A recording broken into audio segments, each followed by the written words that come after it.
Hey everybody, and welcome back. I know a lot of you out there learning languages probably have this same question, and today we're diving into it. Oh, yeah. Is memorizing new words enough, or do we actually have to understand them to really become fluent? Ah, yes, the age-old debate. Right.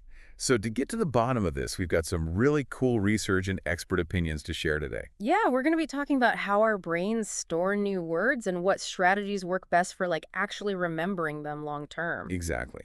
So let's start with the basics. Okay. What exactly is the difference between memorizing a word and actually comprehending it? That's a great question. It's kind of I think of it like having a formula for something, Okay, but not really knowing when to use it. I see what you mean. Like you might be able to recite the formula perfectly, but if you don't understand what it means or when it applies, it's not really going to help you solve any real-world problems. Yeah, that makes total sense. Yeah. So how does this apply to language learning? Well, think about it. You can memorize a list of vocabulary words, but if you don't understand how to use them in sentences or in actual conversations, Right. then they're not really that useful to you. You're not really speaking the language. You're just kind of like parroting back words. Right. It's like that classic example of a tourist who can only say where is the bathroom? Exactly. So how does our brain go from just knowing a word to actually being able to use it? Yeah. Well, there's actually a whole science behind memorization. Okay. It's not just about repeating something over and over again.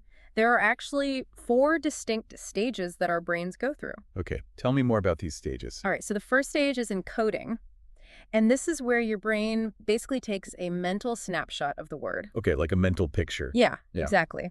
Then you've got consolidation, which is like deciding which snapshots are worth keeping. Oh, so like filtering out the important information. Exactly. Then there's storage, which is basically filing those snapshots away in your memory.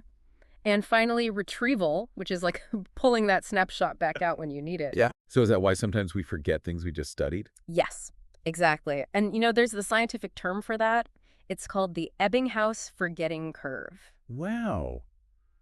I've never heard of that. What is that exactly? So basically, this curve shows that we forget information really quickly if we don't actively engage with it. So if we just cram for a test and then don't think about the material again, we're more likely to forget it. Exactly. It's like imagine you have a bucket with holes in it Okay. and you keep pouring water into it. Some of the water will stay in the bucket, but a lot of it's going to leak out through the holes. So our brains are like leaky buckets. Kind of. Yeah. But luckily, there are ways to plug those holes. Oh, that's good to know. Yeah. So to really retain those words and make them stick, we need to understand them and how they're used. We need to make those connections in our brains. So how does understanding a word actually help us remember it better? Well, think of it like this. When we memorize a word in isolation, Okay. that's an isolated thread. It's easy to lose track of.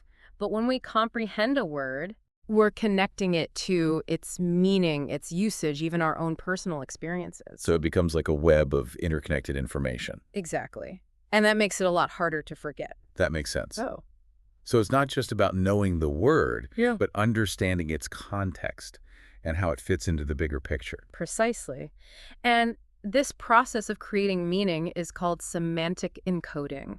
Semantic encoding. Yeah. So instead of just storing the word in isolation, your brain is linking it to a whole network of related concepts and experiences. So it's like filing information away in a filing cabinet instead of just throwing everything into one big drawer. Exactly. That's a great analogy. And that makes it a lot easier to retrieve the information later on. So how can we apply this to language learning?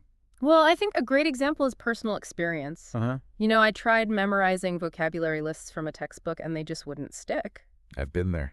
But it wasn't until I started watching movies and listening to music in the language that I was learning that I really started to understand how those words were used in real-life situations. So it's about experiencing the language in action rather than just studying it in a vacuum. Exactly. And there are lots of great language learning approaches out there that focus on this idea of immersion. Like what?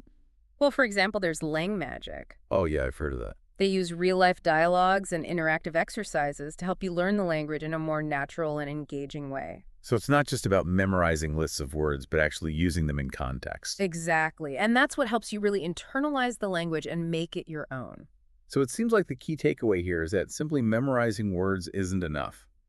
We need to understand them and how they're used in order to truly learn the language. Absolutely. It's about making those connections in our brains and creating a rich tapestry of knowledge. So